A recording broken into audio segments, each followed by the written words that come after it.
Good morning students. आज हम लोग अपना अगला टॉपिक देखेंगे संधि। हमारा जो चैप्टर नंबर 6 है क्लास 7th में 8th में जो चैप्टर नंबर 6 है हमारा वो है संधि। देखते हैं संधि क्या है, लिख लेते हैं यहाँ पर हम पहले।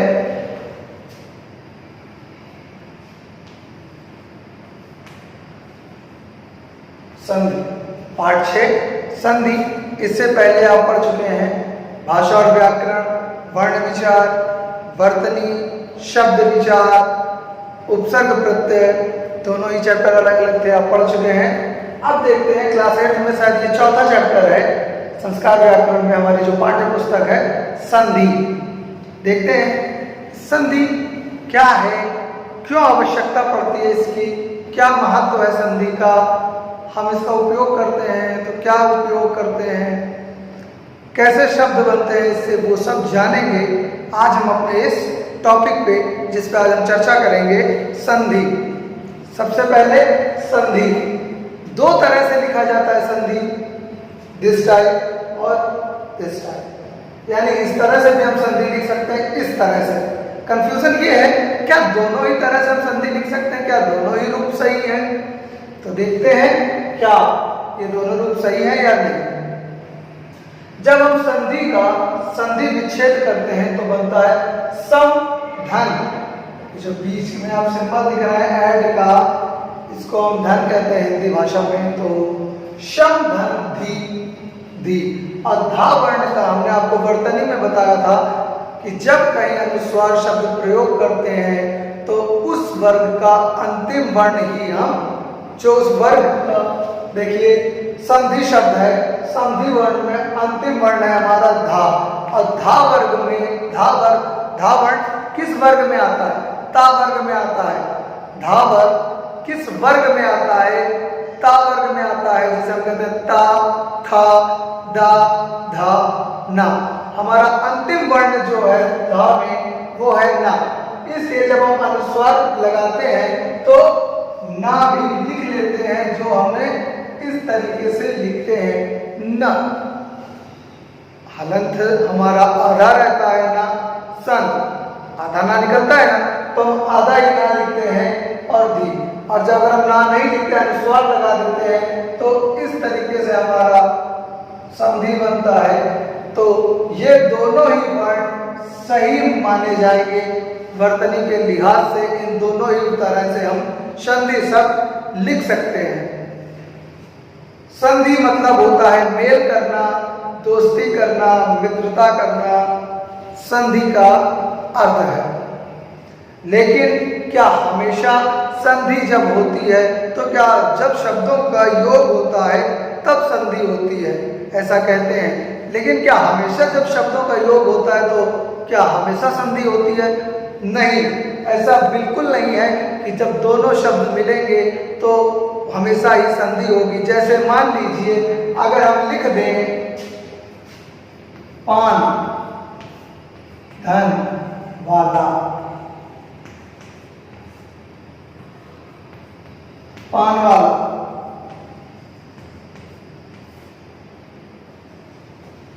क्या ये संधि है?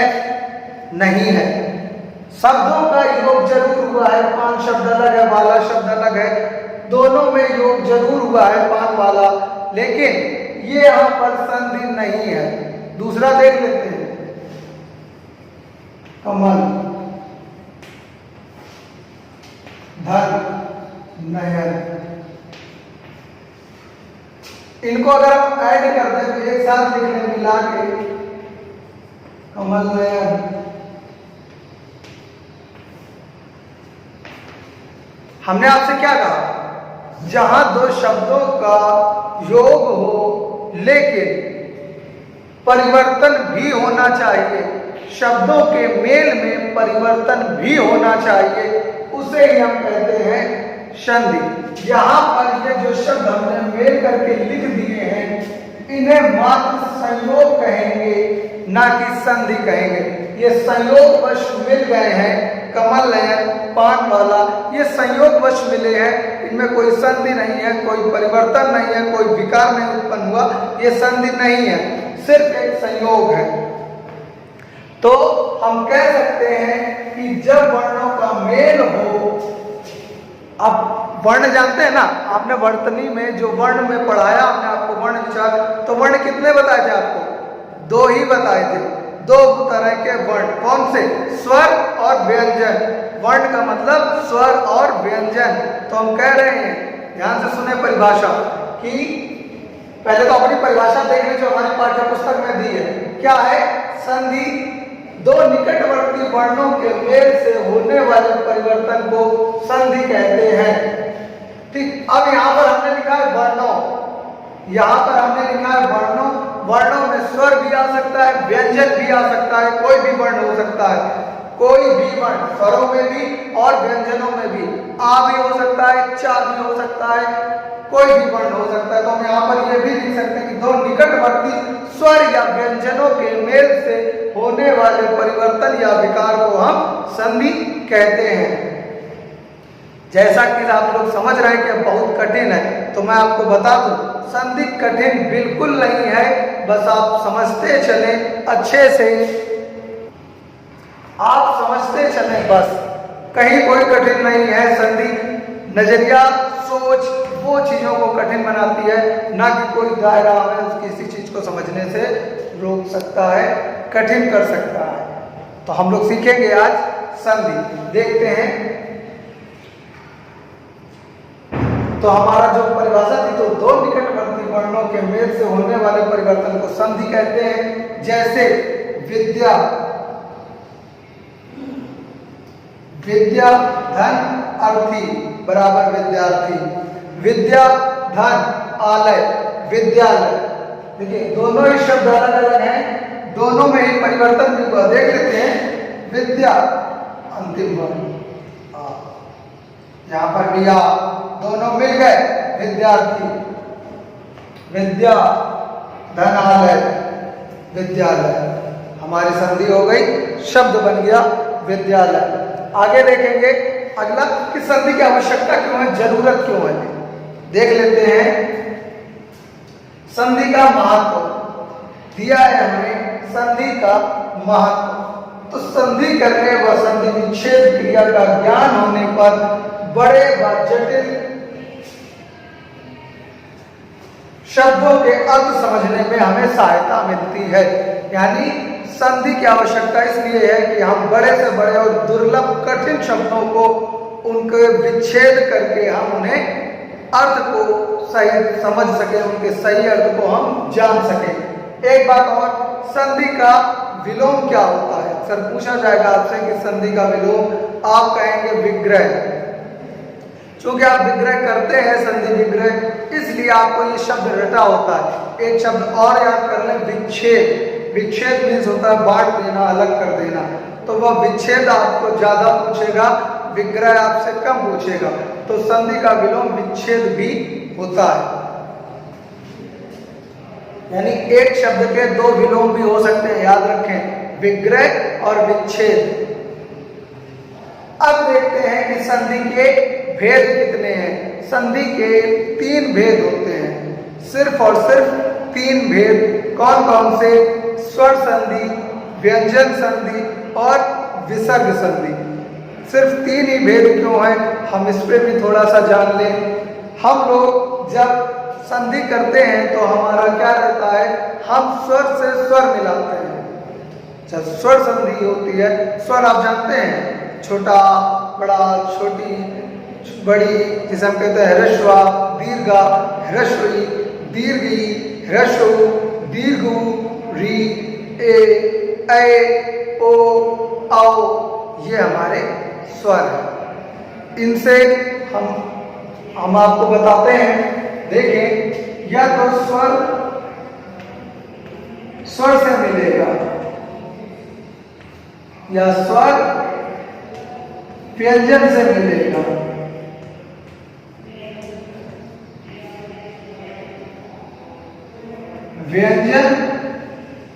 व्यंजन से मिलेगा, या व्यंजन स्वर से मिलेगा।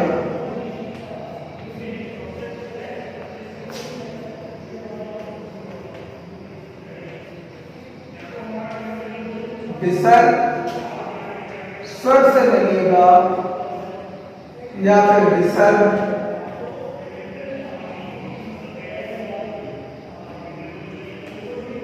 व्यंजन से मिलेगा।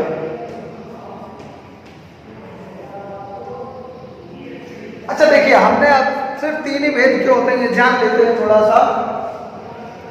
स्वर स्वर से मिलेगा, स्वर स्वर से ही मिलेगा। जैसे देख ले, हमने आपको दिखाया यहाँ पर विद्या धन अर्थी, छोटा आ है, दीर्घ आ है, दोनों ही स्वर है, आ और आ, स्वर स्वर, स्वर और व्यंजन।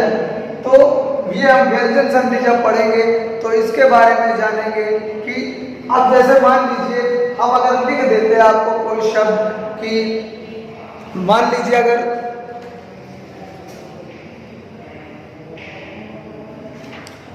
कोई शब्द हम लिखते वाक दान, तो कैसे इसका हम संधि विच्छेद कैसे करते हैं? वाक धन दान, वाक धन दान। तो जो का हमारा निकल रहा है ये भी व्यंजन है और दान निकल रहा है तो ये भी व्यंजन है। ठीक है, तो व्यंजन व्यंजन संधि करेगा, स्वर और व्यंजन, व्यंजन स्वर। अभी आपको उदाहरण दिया हमने वागदान का जिस तरीके से।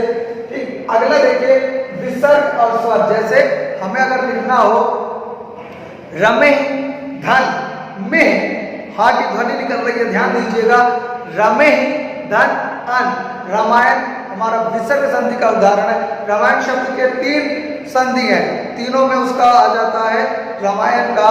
रामायण शब्द राम धन अयन भी लिख सकते हैं, दीर्घ संधि में बनता है, रमय धन अन विसर्ग में बनेगा। और जो अंतिम वर्ण है ड़ा, वो जब ना में परिवर्तित होता है तो वो व्यंजन संधि में जाएगा। तो व्यंजन संधि का जब हम पढ़ेंगे तो रामायण शब्द की भी चर्चा करेंगे। अभी फिलहाल अपने हम भेद देखते हैं कि तीन ही संधि क्यों है। तो जान लेते हैं कि स्वर स्वर, व्यंजन व्यंजन और विसर्ग विसर्ग। अब आपके मन में एक सवाल आ रहा होगा कि स्वर स्वर हुआ, व्यंजन व्यंजन हुआ, विसर्ग विसर्ग क्यों नहीं हुआ है? तो विसर्ग का किसी भी शब्द में आप कहीं भी देखिएगा संस्कृत की पुस्तक में कि जो विसर्ग शब्द है वो शब्द के अंत में लगता है, किसी भी शब्द के पहले किसी शब्द से नहीं लगता, इसलिए विसर्ग विसर्ग नहीं होता। तो संधि के सिर्फ तीन भेद इसी कारण से हो गए, स्वर संधि, व्यंजन संधि और विसर्ग संधि। तीन ही भेद इस कारण से है। आइए अब आगे देखते हैं क्या है, जानेंगे हम लोग। अंतिम हमने महत्व जान लिया संधि का, अब हम जानेंगे संधि के भेद। बताया हमने आपको स्वर व्यंजन विसर्ग, आपको यह भी बताया कि तीन ही भेद क्यों लिए गए हैं, आपने वो भी जाने। अब देखते हैं जो हमारी पहली संधि है स्वर संधि, ये क्या है? स्वर संधि देखते हैं, दो स्वरों के मेल से उत्पन्न विकार को स्वर संधि कहते हैं। फिर से देखेंगे जरा परिभाषा कि दो स्वरों के मेल से उत्पन्न विकार को संधि कहते हैं। दो स्वरों के, हमने आपको बताया था यहाँ पर स्वर और स्वर बताए थे, तो स्वर और स्वर किसमें होते हैं? सिर्फ स्वर संधि में। तो स्वर संधि के मेल से उत्पन्न विकार को स्वर संधि कहते हैं। इसके अंतर्गत पहले शब्द का अंतिम वर्ण, ध्यान दें, पहले शब्द का अंतिम वर्ण तथा दूसरे शब्द का पहला वर्ण, पहले शब्द का अंतिम वर्ण और दूसरे शब्द का पहला वर्ण स्वर होते हैं। देख लीजिए उदाहरण, रवींद्र, वी और ई, रवि अंतिम वर्ण क्या है? ई। इंद्र प्रथम वर्ण ई। हमेशा संधि प्रथम पद के अंतिम वर्ण और द्वितीय पद या पर पद के प्रथम वर्ण में ही होती है और यही विकार से विकार होता है, परिवर्तन भी यही होता है। इन्हीं दोनों में परिवर्तन हुआ तो दीर्घ ई बन गई, हो गया रवींद्र। ई हट गया यहां से, छोटी की मात्रा बड़ी ई में यानी ह्रस्व ई दीर्घ ई में परिवर्तित हो गई। अगला देखें, सत्य धन अर्थी। आप बोलिए सत्य,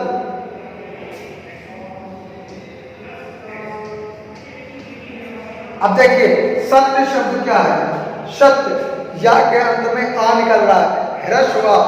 हमने आपको वर्तनी में बताया है कि कोई भी व्यंजन बोले आप, उन सभी में आ शब्द जो ह्रस्व आ होता उसकी ध्वनि निश्चित ही निकलती है। अगर नहीं होगा तो वो स्वर, वो व्यंजन वर्ण अधूरा होगा, हलंत लगेगा उसके नीचे। यहाँ पर हलंत नहीं है, यानी कि या पूरा निकला और या का अंतिम जो स्वर है वो आ है। आ और आ मिलकर दीर्घ आ होगा सत्यार्थी। समझ रहे हैं बात? यानी इस पद को हम कहते हैं प्रथम पद, इसे हम नाम देंगे प्रथम पद। इसे बोलेंगे पर पद, उत्तर पद या द्वितीय पद। ये प्रथम पद या द्वितीय पद। अब देख लीजिए जरा एक चीज और जानिए कि संधि दो तरह की होती है, एक होती है प्रधान संधि, दूसरी होती है गौण संधि। तो प्रधान संधि क्या है वो देख लें। हम यहीं से एक एग्जांपल उठाएंगे अपना। हमने लिखा था आपको रवि धन इंद्र, हो गया था रवि इंद्र। अब देखें जरा, हमने आपसे जो कहा कि प्रथम पद, यह है हमारा प्रथम पद, ये है हमारा द्वितीय पद।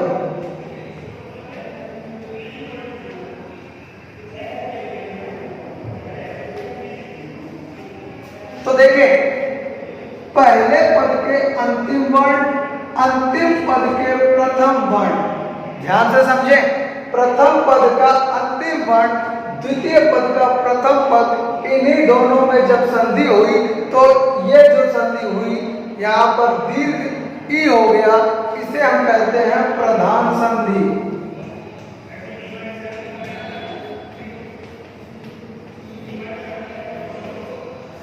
और जब अन्य जगह परिवर्तन होता है, ठीक है, जैसे रमेश धन अन,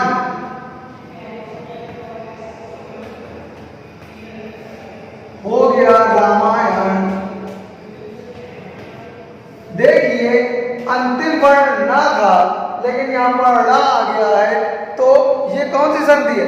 ये गौण संधि है। यहाँ पर परिवर्तन ना होकर यहाँ पर परिवर्तन हुआ है, बीच में परिवर्तन नहीं है, अंतिम वर्ण में परिवर्तन हुआ है, यहाँ पर ना की जगह ड़ा आ गया। ये संधि है गौण संधि।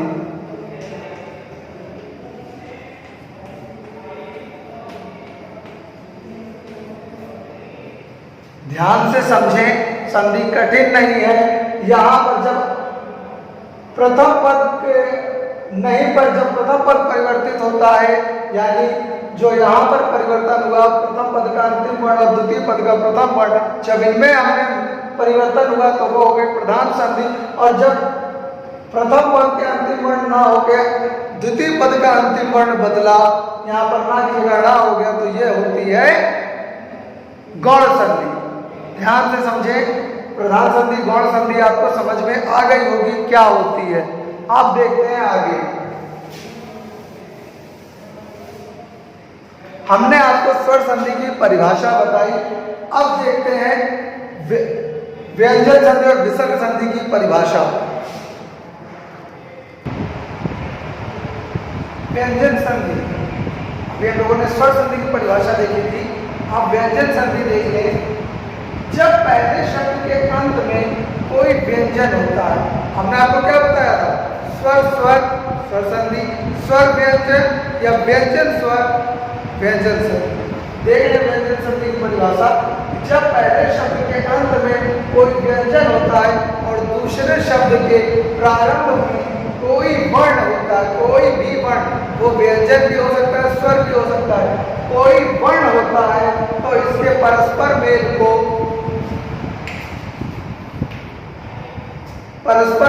हम संधि का, व्यंजन संधि का नाम देते हैं। एक बार फिर से देख लें कि जब पहले शब्द के अंत में और कोई व्यंजन और दूसरे शब्द के प्रारंभ में कोई भी वर्ण हो, स्वर या व्यंजन, उनके मेल को हम व्यंजन संधि का नाम देते हैं। जैसे वाक धन दान। अब देखिए यहाँ पर अंत में का है, का में हलंत है तो आ नहीं होगा यहाँ पर, वाक धन दान, तो दा ये क्या है, ये हमारा व्यंजन, व्यंजन है, तो दोनों मिलकर क्या बन गए, वागदान। सत धन जन, दोनों ही तो आना ही है, हर्षता और जा, दोनों मिलकर बन गए सज्जन। इस तरीके से व्यंजन संधि होती है। अगला देख लें विसर्ग संधि। अब विसर्ग संधि में क्या है, जब पहले शब्द के अंत में विसर्ग हो, दूसरे शब्द के प्रारंभ में कोई भी वर्ण, स्वर या व्यंजन हो, हमने यहाँ पर आपके लिए लिख दिया है, स्वर या व्यंजन हो, तो उनसे होने वाले मेल को हम विसर्ग संधि का नाम देते हैं। जैसे दु धन गण, तो क्या हो गया, दुर्गुण। देखिए लिखा है हमने दु, विसर्ग है तो हा की ध्वनि निकलेगी, दु धन गुण, दुर्गुण। अगला देख लें मना धन रथ, मनोरथ। अंत में विसर्ग है, पहले शब्द के प्रारंभ में, दूसरे शब्द के प्रारंभ में कहीं भी विसर्ग नहीं है। प्रारंभ में किसी शब्द के विसर्ग नहीं होता, विसर्ग हमेशा शब्द के अंत में आता है, इसीलिए विसर्ग और विसर्ग का मेल नहीं होता। जब हमने आपको 6 भेद किए थे और उनमें से 3 संधियां निकाल के बताई थी। अब देखते हैं, ये तो हो गई संधियों की पहचान, उनकी परिभाषा। एक बार फिर से देख लें, संधि, संधि दोनों तरह से लिखी जा सकती है, ना और अनुस्वार दोनों ही शब्दों में संधि सही है। अगला जो हमने आपको बताया कि संधि, संधि के जो विच्छेद है वह उसका विलोम है और विग्रह भी उसका विलोम है। चूंकि आप विग्रह ज्यादा याद करते हैं, इसलिए वह आपसे विग्रह न देके विच्छेद पूछता है, जिससे आप कंफ्यूज हो जाए। तो कंफ्यूजन के लिए पूछता है, दोनों का काम सेम है, एक ही काम है। अगला हमने आपको बताया था संधि के प्रकार, 3 ही संधि क्यों है, क्योंकि हमने आपको जो भी बताया था स्वर स्वर और स्वर व्यंजन, अगला व्यंजन स्वर, फिर अगला बताया था व्यंजन व्यंजन, अगला लास्ट था विसर्ग स्वर, विसर्ग व्यंजन, विसर्ग विसर्ग नहीं था। इन्हीं को 6 भागों को हमने 3 भेदों में बताया था, इसलिए हमारी 3 ही संधियां हुई। तीनों संधियों में आपने तीनों संधियों का परिचय प्राप्त कर लिया, स्वर संधि क्या होती है, व्यंजन संधि क्या होती है और विसर्ग संधि क्या होती है। अब बात करते हैं स्वर संधि के कितने उपभेद हैं। अभी हम आपको एक छोटा चार्ट और बना के देंगे जिससे आप याद करने में आसानी होगी, लेकिन पहले उसके बारे में हम विस्तार पूर्वक चर्चा कर लें, उसके बाद उसका शॉर्टकट मेथड देखेंगे। तो पहले देखते हैं कि स्वर संधि के भेद कितने हैं। स्वर संधि के मुख्यतः आपको 5 भेद बताए गए हैं, दीर्घ, गुण, वृद्धि, यण, अयादि। ये स्वर संधि के 5 मुख्य भेद हैं और 5 ही भेद होते हैं, जिसमें से अब हम चर्चा करेंगे दीर्घ संधि के बारे में। दीर्घ संधि क्या है, एक ही जाति के स्वरों के निकट आने पर उनके मेल से उसी जाति का दीर्घ स्वर बनता है, तो उसे हम दीर्घ संधि कहते हैं। जैसे विद्या, देखिए यहाँ पर या में ह्रस्व आ है, आलय, ह्रस्व अंत में है, ह्रस्व प्रारंभ में है, दोनों मिलकर बन गए विद्यालय। दूसरा देखें नील धन आकाश, ह्रस्व आ है, दीर्घ आ है, ह्रस्व दीर्घ दोनों मिलकर बन गए नीलाकाश। और देख लें परम धन अर्थ, माँ ह्रस्व आ है, आ ह्रस्व है, आ और आ दोनों ह्रस्व आ मिलकर बन गए दीर्घ आ, तो हो गया परमार्थ। यानी कि जिन भी शब्दों में अंत में आए, ई आए, ऊ आए और उनके द्वितीय पद में भी ऊ हो, ई हो या आ हो, तो उसे हम दीर्घ संधि का उदाहरण देंगे। जैसे एक देख लीजिए, एक उदाहरण और देख लीजिए। मान लीजिए आपने ई हो तो क्या करेंगे, लिखा है कवि धन इंद्र, तो यहाँ पर ह्रस्व ई है, यहाँ पर ह्रस्व ई है, दोनों मिलकर बनेंगे दीर्घ ई, हो जाएगा कवींद्र। कबीर रो रवींद्र रो सेम ऐसे ही रहेगा। एक और देख लें ऊ का उदाहरण।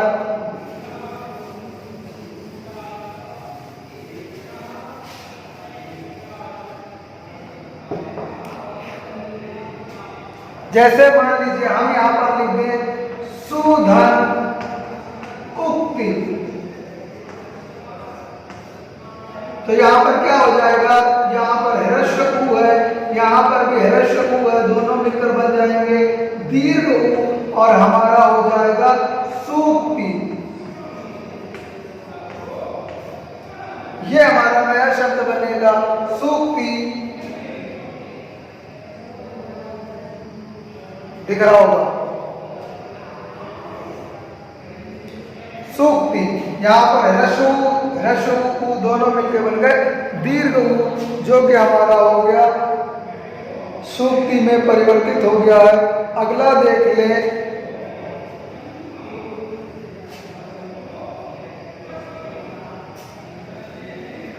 हमने यहां पर लिखा वधू धन उत्सव।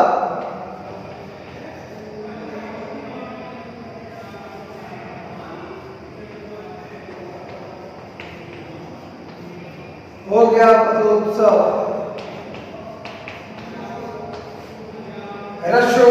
सॉरी यहां पर हमारा दीर्घ उ है और यहां पर भी हमारा दीर्घ उ है, दोनों ही मिलकर बन गए दीर्घ उ दोनों मिलकर बनेंगे दीर्घ उ वधोत्सव, जो कि हमारा अगला शब्द बना वधोत्सव। आगे देखेंगे ये दीर्घ संधि का उदाहरण हो गए। अब अगले संधि हम लोग देखेंगे। हमने अभी आपसे एक उदाहरण बताया था वधू धन उत्सव, ठीक है। तो यहीं से लेके चलते हैं, देखते हैं। धा में दीर्घ उ है, उत्सव में ह्रस्व उ है, दोनों मिलकर बनाएंगे दीर्घ उ, हमारा बनेगा वधू उत्सव। वधू उत्सव दोनों मिलकर वधू उत्सव। अब देखते हैं गुण संधि। गुण संधि क्या है वो देखते हैं। यदि आ अथवा आ के बाद ई हो तो दोनों के स्थान पर ए। ध्यान से समझे, यदि ह्रस्व आ और दीर्घ आ के बाद ह्रस्व ई या दीर्घ ई आती है तो वो दोनों को जब योग करेंगे, उनका संधि करेंगे, तो आ और ई के स्थान पर ए हो जाएगा। और जब आ और दीर्घ आ के बाद ह्रस्व या दीर्घ उ आएगा तो ओ हो जाएगा। और जब आ और दीर्घ आ के बाद री आएगा तो उसका साउंड अर हो जाएगा। जैसे देखिए ई और र, यहां पे देखिए आपको हमने एग्जांपल दिया है सुर धन इंद्र, तो रा क्या है हमारा ह्रस्व स्वर निकल रहा है आ, ह्रस्व आ है रा के अंत में, और ई ह्रस्व ई है। दोनों को हम जब मिक्स कर देते हैं तो आ और ई दोनों मिल के बनाते हैं एक, हमारा शब्द बनेगा सुरेंद्र। अगला देखें उमा धन ईश। यहां पर दीर्घ आ है, दीर्घ ई है, दोनों को मिलाएंगे तो ए बनेगा उमेश।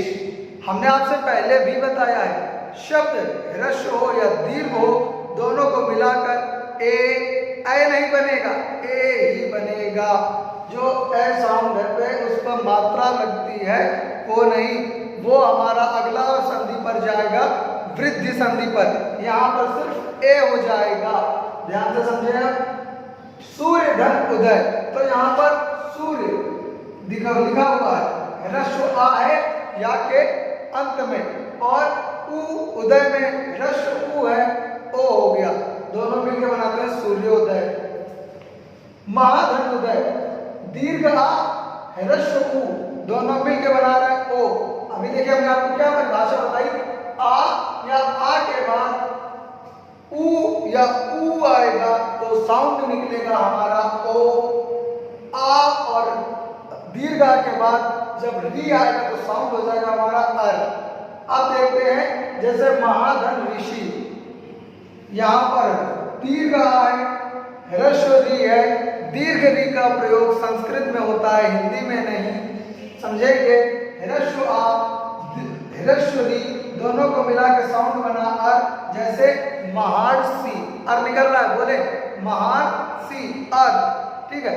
सप्त घन ऋषि, तो सप्तर्षि, अर निकलता है साउंड, क्योंकि शब्द ऋषि में जब ता का अंतिम वर्ण देखेंगे तो हम आ है, और ऋषि का जब हम प्रारंभिक वर्ण देखेंगे तो हमारा ये री है। आ और री मिलाकर जो हमारा साउंड बनता है वो हो जाता है अर, तो वहां से हमारा साउंड बनता है सप्त ऋषि अर। ध्यान दें, महर्षि और सप्त ऋषि दोनों बोल के देखें, अर साउंड बीच में प्रोनाउंस होता है। अगला हमारा उदाहरण है वृद्धि संधि का।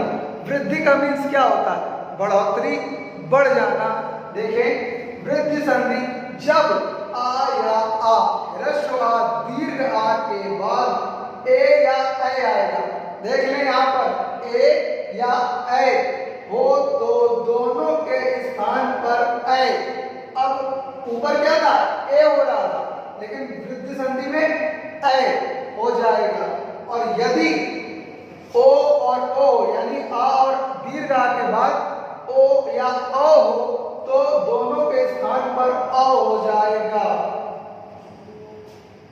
दोनों शब्द ध्यान देने लायक है, ध्यान दें, अ हो जाएगा। जैसे अब एग्जांपल की बात करते हैं, एक धन एक एक, कैसे?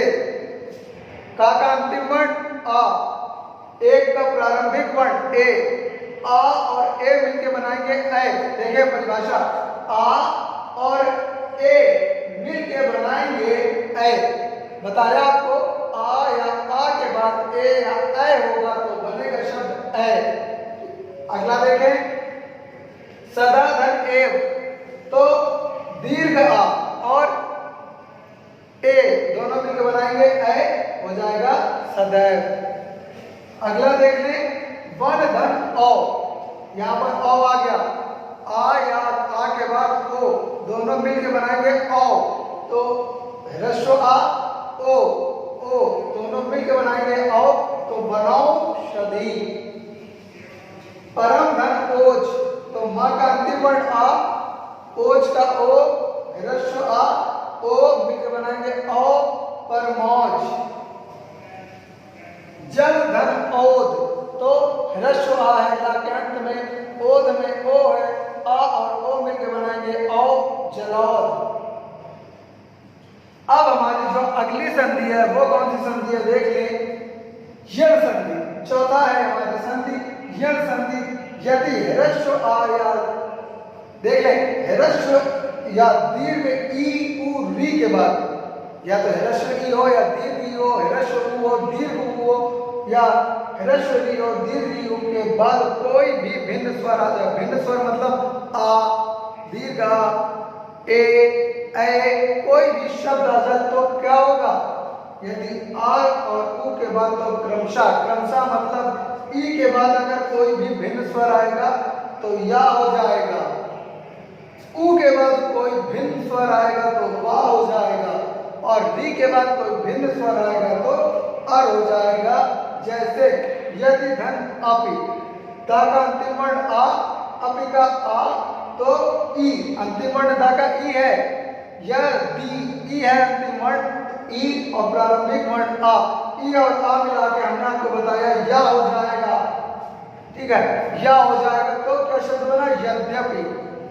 नी धन ऊन, तो ना का अंतिम वर्ण ई है और ई के अंत में उ आ रहा है। आपको बताया ई के बाद कोई भी भिन्न वर्ण आएगा तो वह या में परिवर्तित होगा, तो ई के बाद भिन्न वर्ण उ आया है तो न्यून या में परिवर्तित हो गया। आगे देखेंगे अब हम लोग,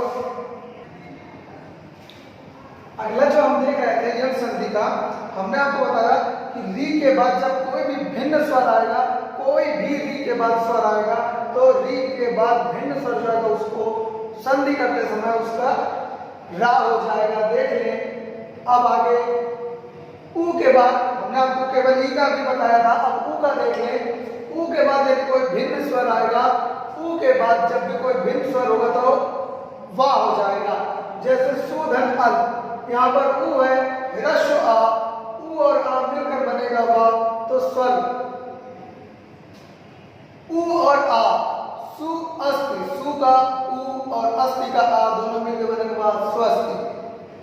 अगला देखें सूधन आकर उ और आ, अंतिम वर्ण उ, प्रथम वर्ण आ, दोनों मिलकर बनेंगे वाह स्वागत। री के बाद जब कोई भिन्न स्वर आएगा तो हमने आपको बताया रा बनेगा। जैसे मातृ धन आज्ञा तो मात्राज्ञा, त्रा रा निकल रहा है।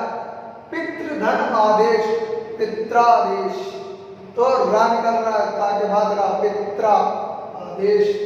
इस तरीके से देखेंगे। अगली हमारी जो संधि है वो अंतिम संधि है स्वर संधि की अयादि संधि। स्वर संधि के 5 भेद बताए थे, दीर्घ, गुण, वृद्धि, यण, अयादि। 4 संधियां समझ चुके हैं। अंतिम संधि है हमारी अयादि संधि।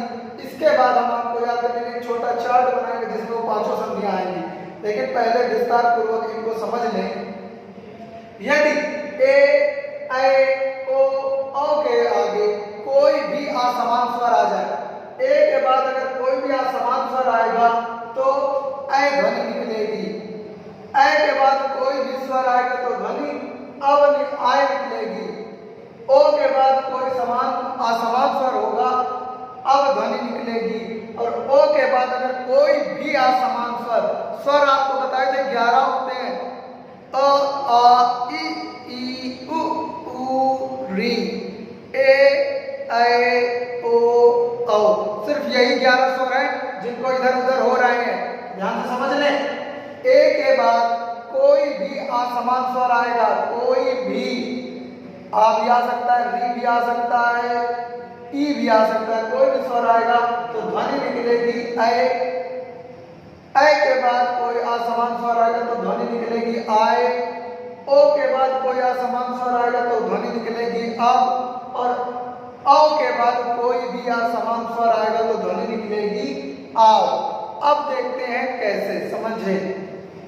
पहले परिभाषा देख लिया आपने, अब उदाहरण समझे। जैसे लिखा है ने धन अन, ए है ने, ए, अन का आ, यानी ए के बाद असमान स्वर आया आ, तो यहाँ पर हो गया नयन अन। अन ध्वनि निकल रही है, ने न आय निकल रहा। आगे देखें शे धन अन, शयन, अयन, शयन, अन निकल रहा है आय ध्वनि। ए और आ मिलकर क्या बना रहे हैं या। गे धन अट, गायक, आय। हमने आपको बताया ना ए के बाद कोई भी असमान ध्वनि आएगी तो आय ध्वनि निकलेगी गायक। तो देखें गे धन अट, गायक,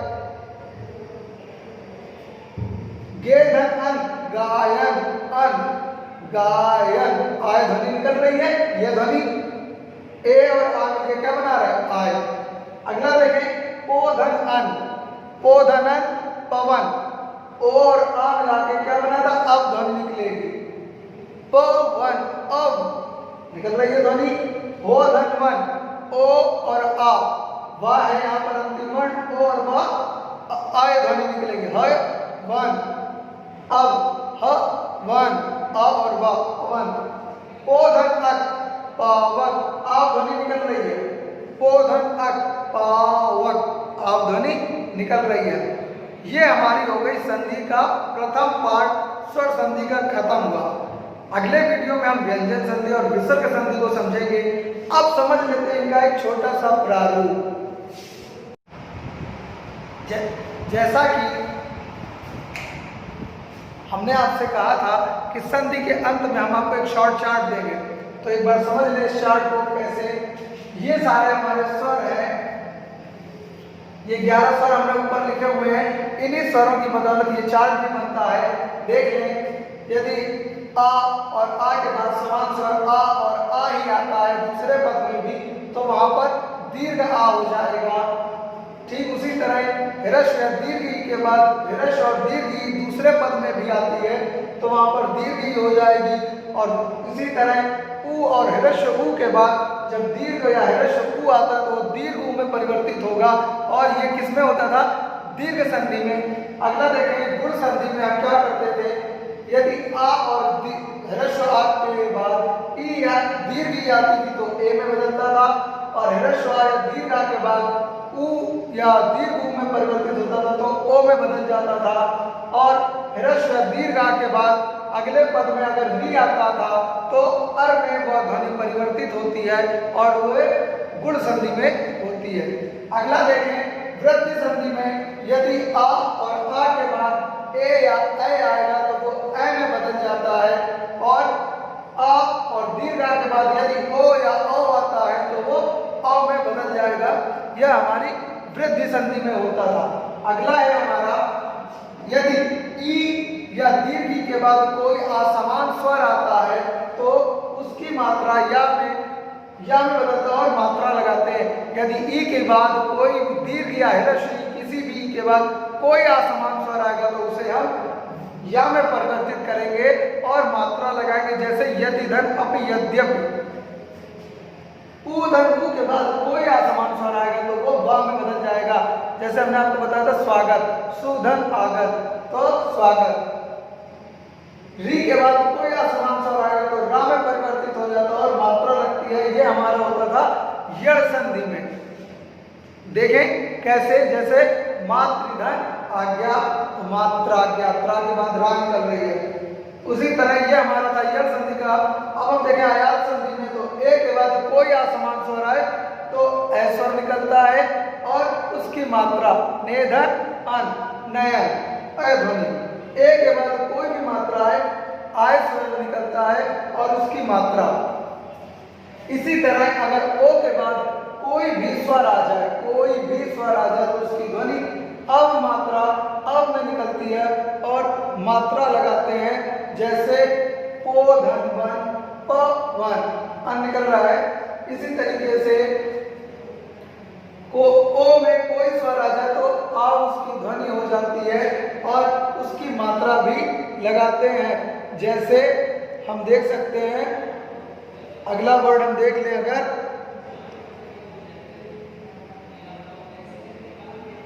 पो धन अन पौ अन आओ पाव वन, पाव है ना, पाव में बड़ा की मात्रा।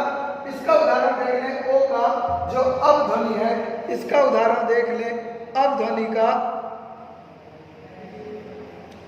पो धन अन, इसमें पो धन अन है, उसमें पो धन वन है। तो यही अंतर हम समझाने का आपको प्रयास था कि अन और वन, पोन में पो धन अन पवन, पो धन अन में पवन और पो धन अन पव।